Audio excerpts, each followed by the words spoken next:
Welcome to the Look Good, Move Well podcast. Well, I'm happy to announce that we're back in the Functional Bodybuilding Lab. We're in the studio. We had a 2-week hiatus where we only were available on the audio versions of the podcast. So for those of you who miss seeing us,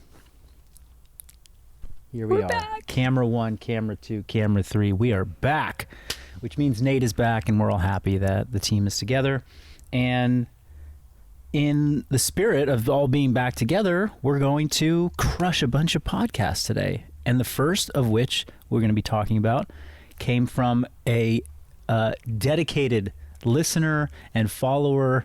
Who gave us the topic for today?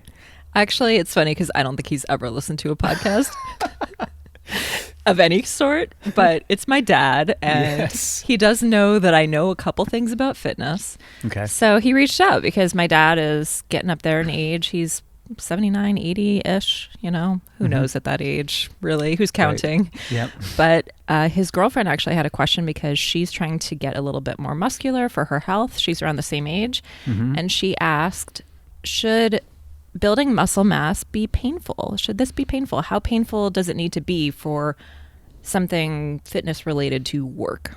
Got it. Right. I find that's such an interesting question because I think for a certain group of people, the thought or the answer to that is just ingrained at an early age because you got into athletics of some kind and you played a sport and you had that day, at practice where you had to run the suicide sprints and you were like, whoa, my legs are just like pumped up, and everyone kind of like the coaching staff or the people, like they made you feel like this is good. Like you do this, like this is what's going to help you win the game. And so there was like an early on connection between like discomfort and success. And then of course you start to like actually experience what that does for you.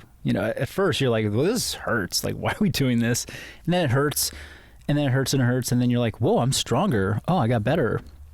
But not everyone had that experience growing up. There's a lot of people that didn't have an athletic background. They weren't in situations that really demanded you to push yourself physically into a discomfort zone. So without that repeated exposure and then positive reinforcement from the people around you or people that have done it before you, it's hard to know. It's like, I don't like feeling pain. And my brain is telling me it's not good. So should this even be hard? And I know from coaching a lot of people over the years, in particular,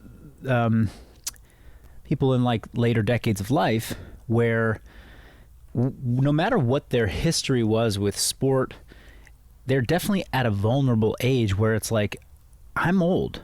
I could break.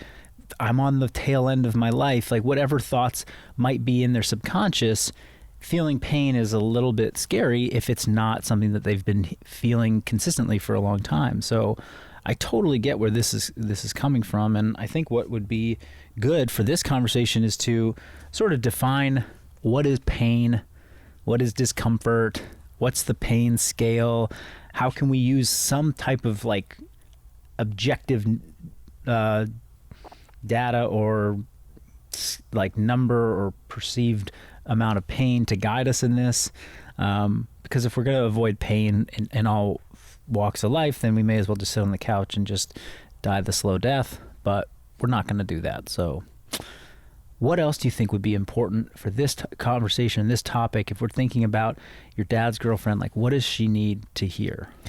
Yeah, I think that one question that you didn't mention is there such a thing as good pain or productive pain? Mm-hmm. Yeah. Well, do you recall what Mizba's pain scale was when he was around here?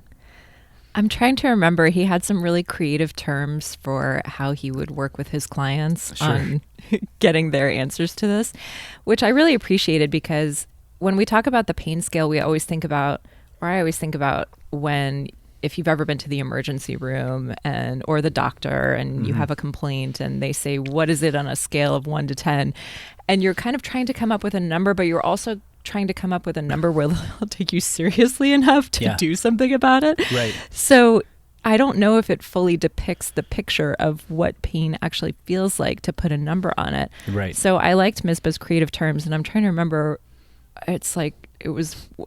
Do you remember what was the 10? I just remember being really funny. I don't remember Misbah's. I do remember that when I was a senior in college, I spent a lot of time in this orthopedic spine surgeon's office, and he did a lot of histories, and it was always like people with back pain. And, he was, taking histories was like, he was super fast, asked the questions, and he always came to the 0 to 10 scale, and he would always say, like, 0 is this, 10 is a hot poker in your eye. Like a hot fire poker in your eyeball. And I was like, that always was like, yeah, that's a 10 for sure. You're definitely going to tell your deepest, darkest secrets without hesitation. Right. You will do anything to get it to stop. What? Hot poker? Sure. Yeah. I'll tell you. You want my social security number? You want all my bank accounts? Like, take it all. Whatever.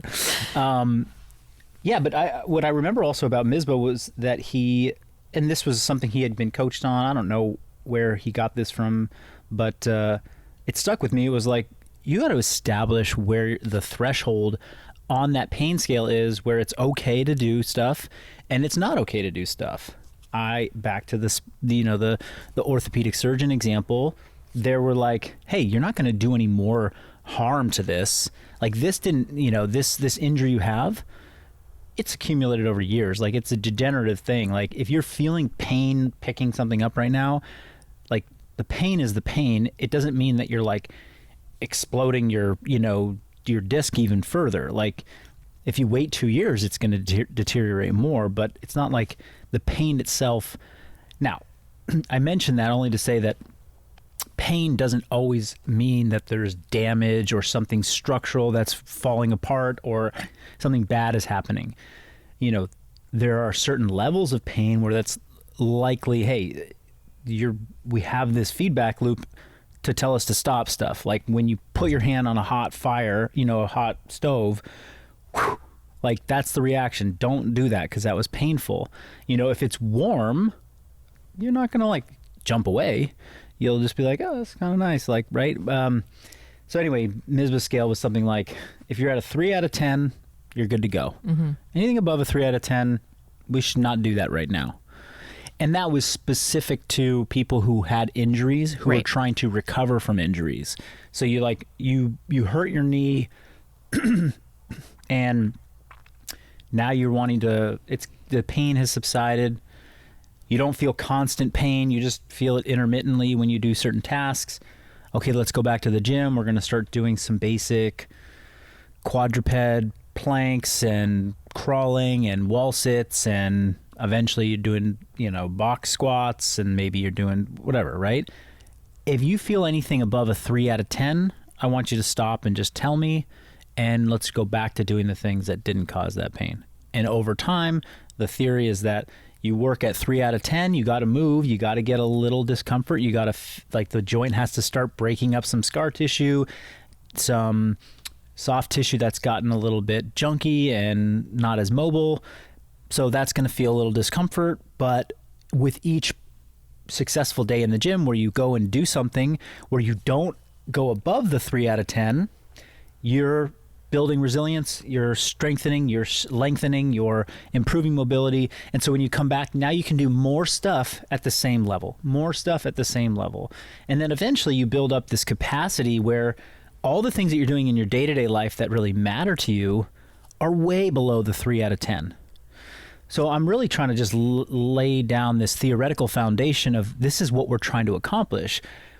Why pick a 3 out of 10? Well, in theory, again, if you go above a 3 out of 10, like a 4 or a 5, you're creating a significant enough stress on the tissue or on the body that it's going to require some time to heal. And during that healing time, you might have induced some more inflammation or something that might be uncomfortable for the next couple days or in the next week on that particular joint. So it's really just to say, if you go above a certain threshold of pain in training, whether you're recovering from a knee injury, whether you're just in your 70s and you want to build some muscle, there's a threshold where if you go past it, you're going to be in a significant amount of pain for the next few days. That could be super sore butt muscles where you can't sit down on the toilet. Nobody likes that. Like, people remember it and they laugh about it, but in the moment it sucks. Like, I don't want to feel that unless I'm getting paid to do it. Or you have a knee injury, like, I pushed it a little too much. My lunge is too heavy today. For the next 3 days, my knee is stiff. Did you like make it worse? No, you just overdid it.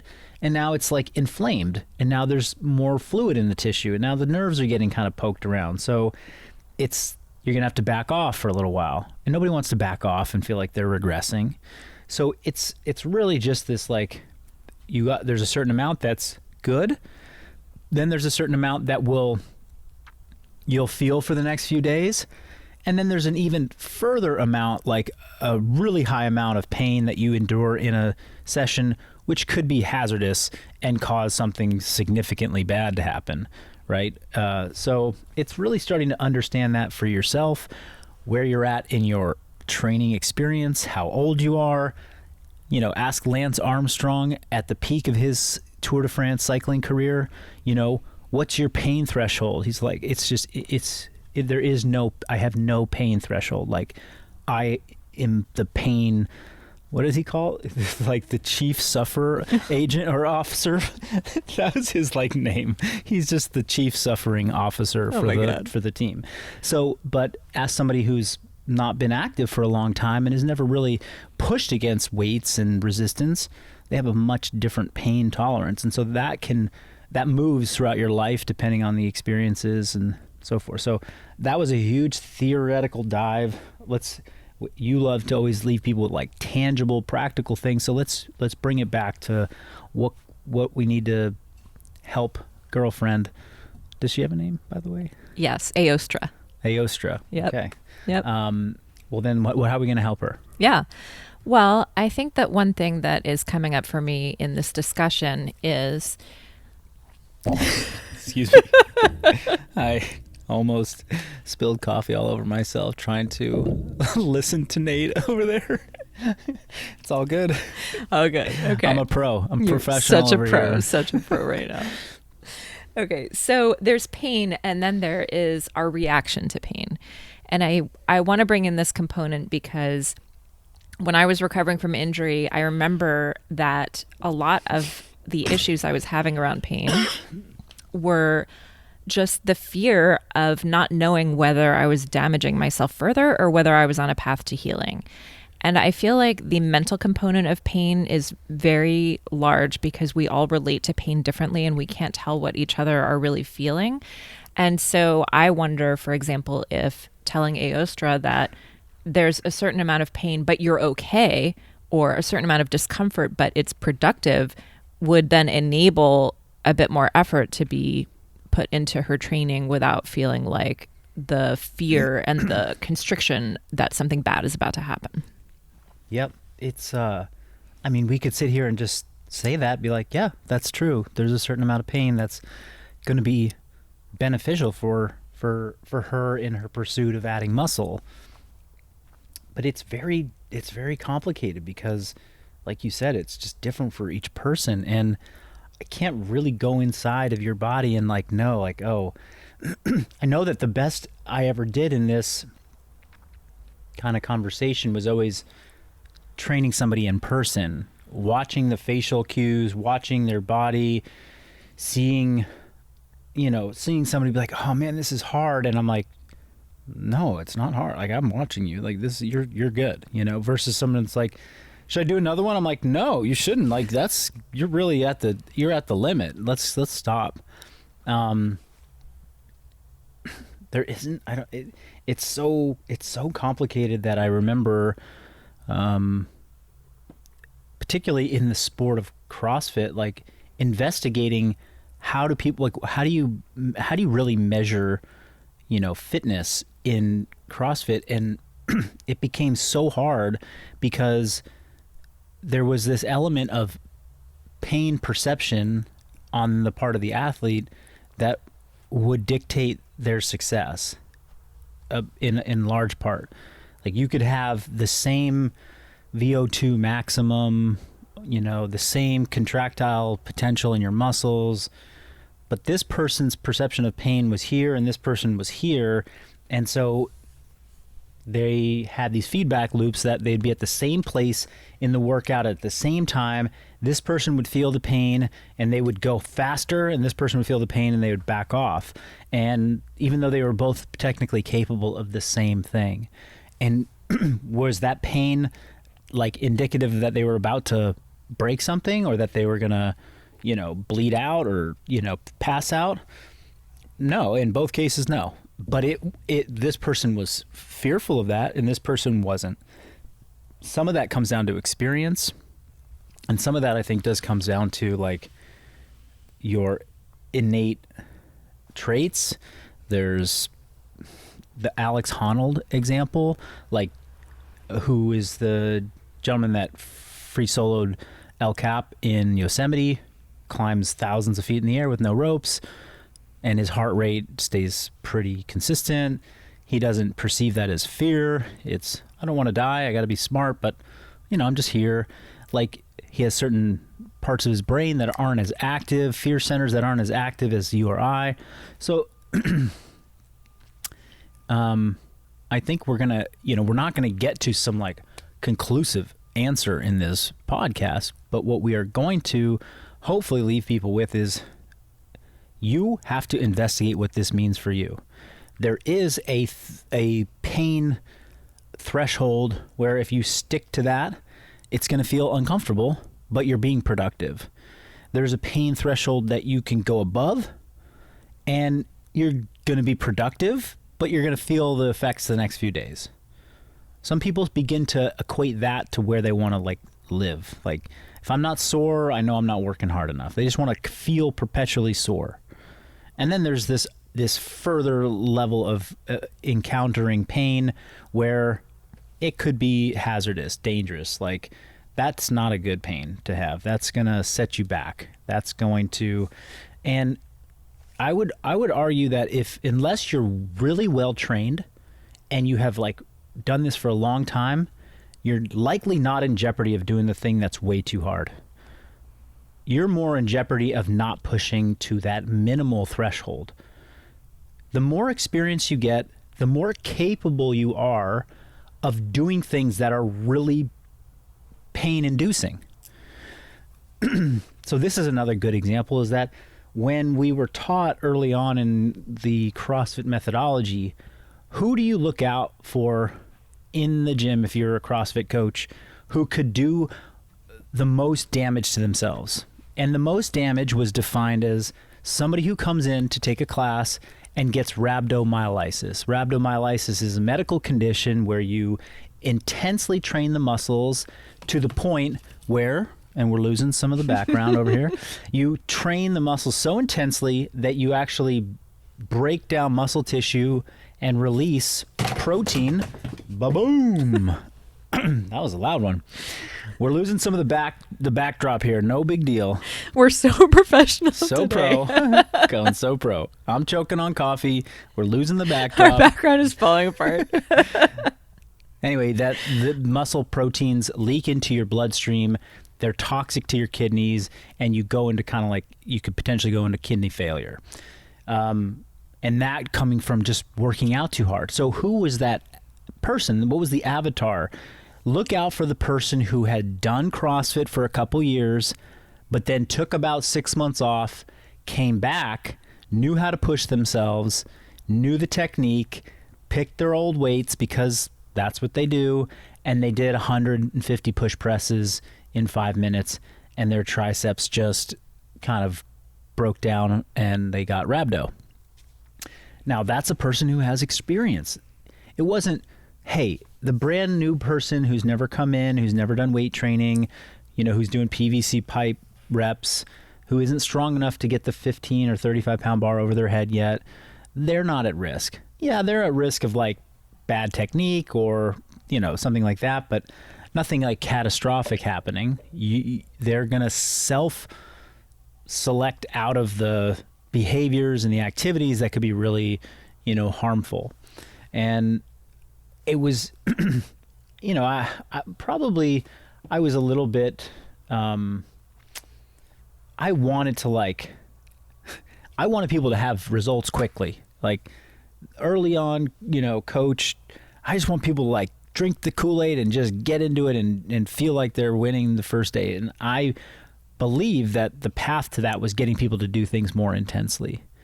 I always had the hardest time with true beginners and people that had little to no experience to get them to push themselves because they were always nervous to do it. And that's what I mean by your dad's girlfriend's biggest obstacle is that she's likely not going to push herself hard enough to get that true, response and adaptation to these stresses that she's putting on herself. Why? Because it's uncharted territory. It's scary.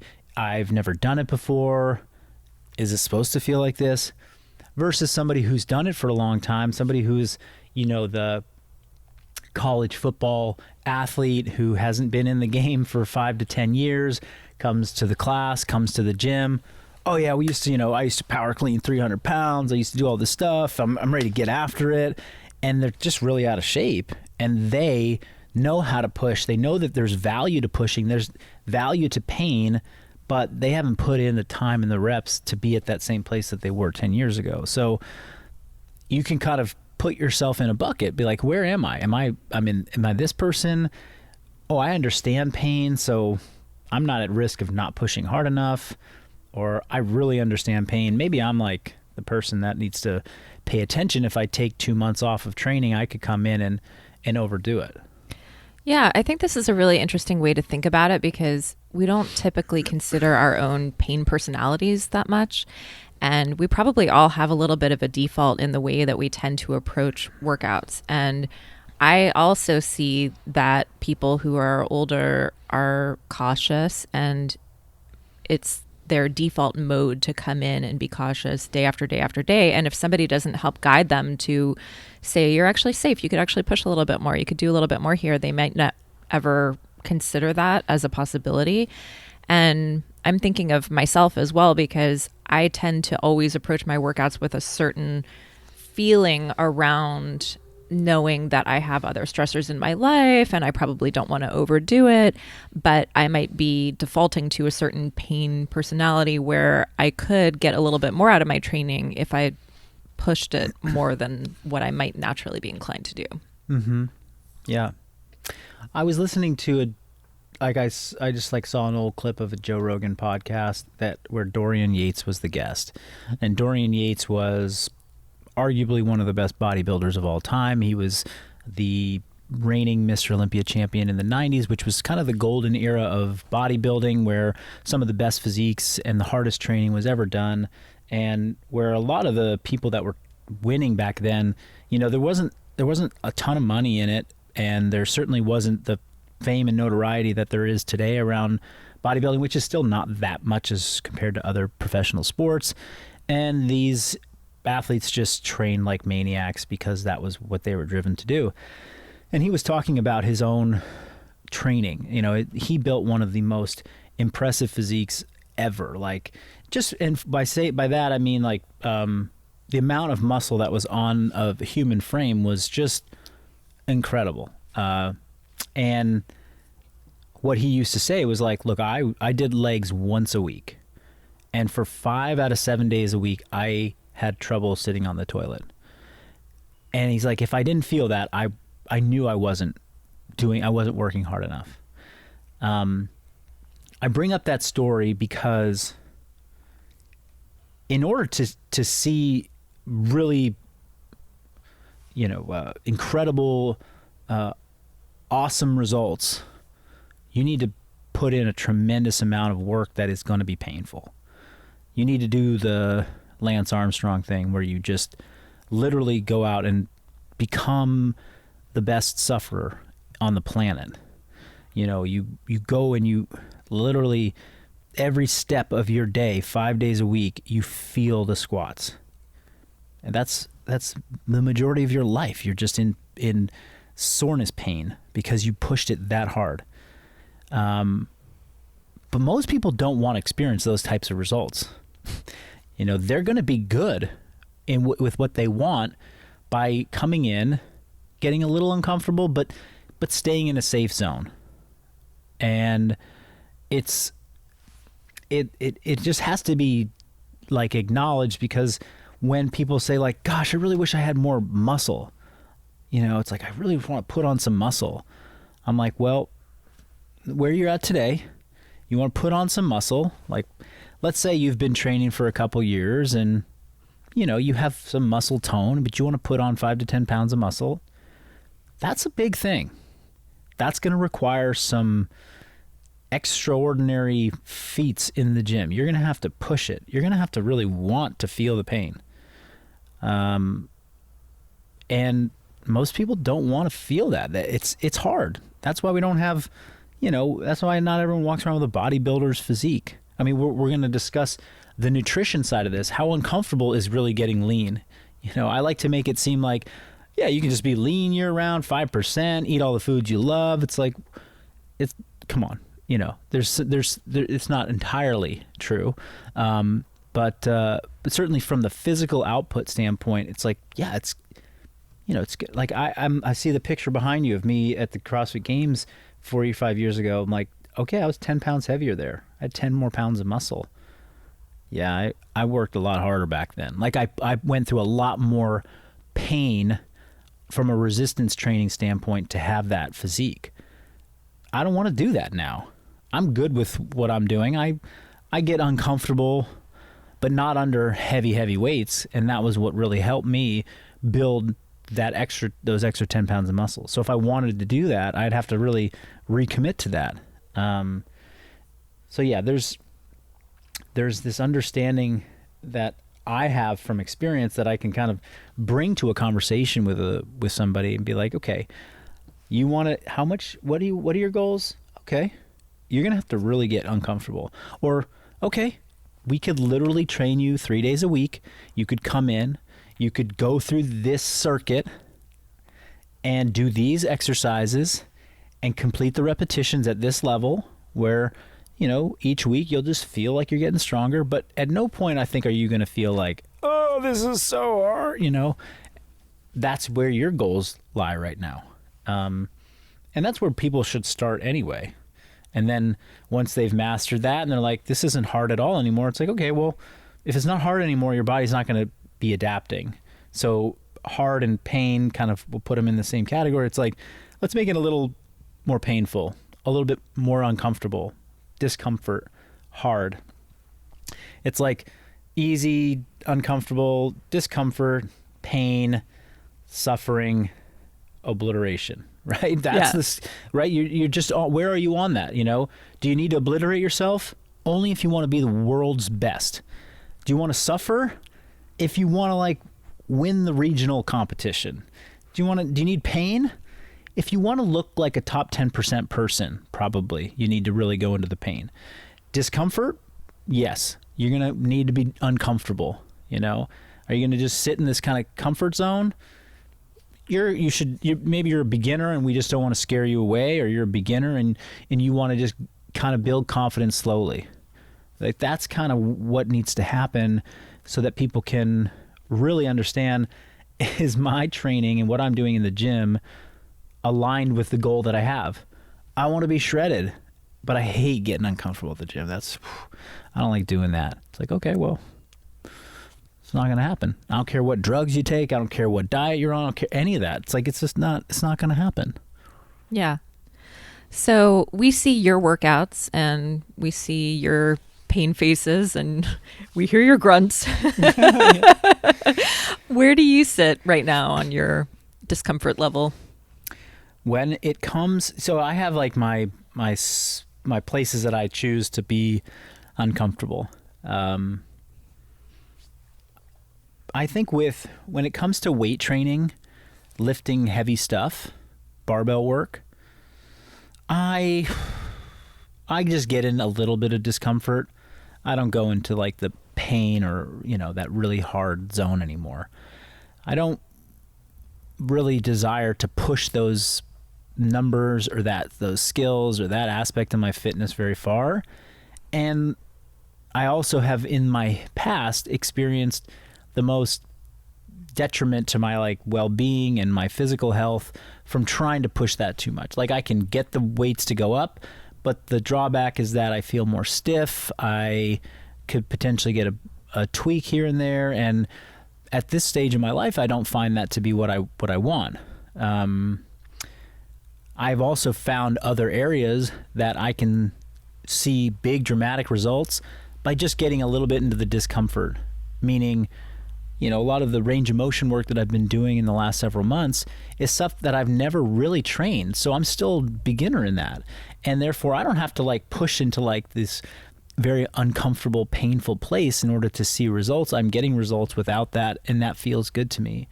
The area of like aerobic fitness or skilled gymnastics or upper body muscle endurance training, that's an area that I will push into some pain and discomfort because I can recover well from it. I enjoy it, and it's sort of the phase that I'm in life where like that's an area where I can challenge myself, remind myself that I'm capable of doing things that are very uncomfortable, but I can also go right back to work and, not let it drain me too much and go back to my family and be present. So that's sort of those are my guiding principles. And so if the persist workout of the day has a snatch complex and a back squat, and then some strength balance work and a functional pump conditioning workout, I will breeze through the snatch work, not getting like maybe 70% of my best for today. Same thing with the back squat. I'll just load the bar up. First set is my warm-up set. I count the set. Boom, boom, boom. Done, done, done. Get some weight on the bar. Good positions. Okay, that's done. Now I might get into the strength balance work, and I might put a little bit more energy into it. Get a little bit more uncomfortable with that. Feel that burn when I'm doing the knees over toes split squat because I'm expanding a new part of my fitness. And then the functional pump conditioning workout, I'm pushing it. I'm going for it. The weights and the movement selection very much align with what feels good for me, and that's where I put my energy and my priority. And fortunately, I built a muscular physique or a foundation of muscle mass from a decade more of really pushing the discomfort with my weight, my weight training, my bodybuilding. And I would never trade any of that. And back then that felt awesome. I wanted to do that. I craved when am I doing my next leg day? I want to just shred these legs. But that's just, product of being a little bit more mature, a little bit more, a little older. And I don't know if we're all designed to do like 40 years in a row of just shredding your legs workouts. Probably not. Probably not. That'd be my guess. Yeah. Great. Well, any other takeaways for today? No.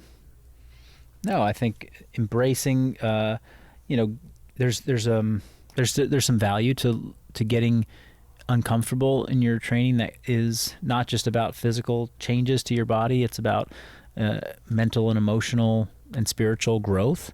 And that has always been something that I've seen in others as they experience it. Confidence elevates when I can do this. I'm okay. Like I did that. It was hard.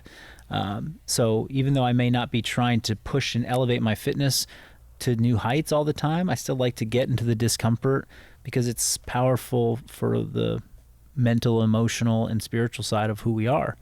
And I think that's oftentimes, it doesn't get talked about up front. People are like, I want to change my body. Like, well, you could change your whole essence.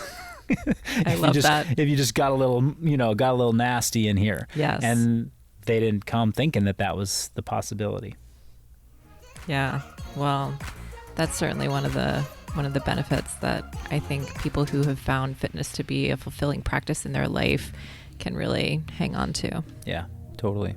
So go out there and get uncomfortable, everyone. Get nasty. Get nasty. See you next time. See ya.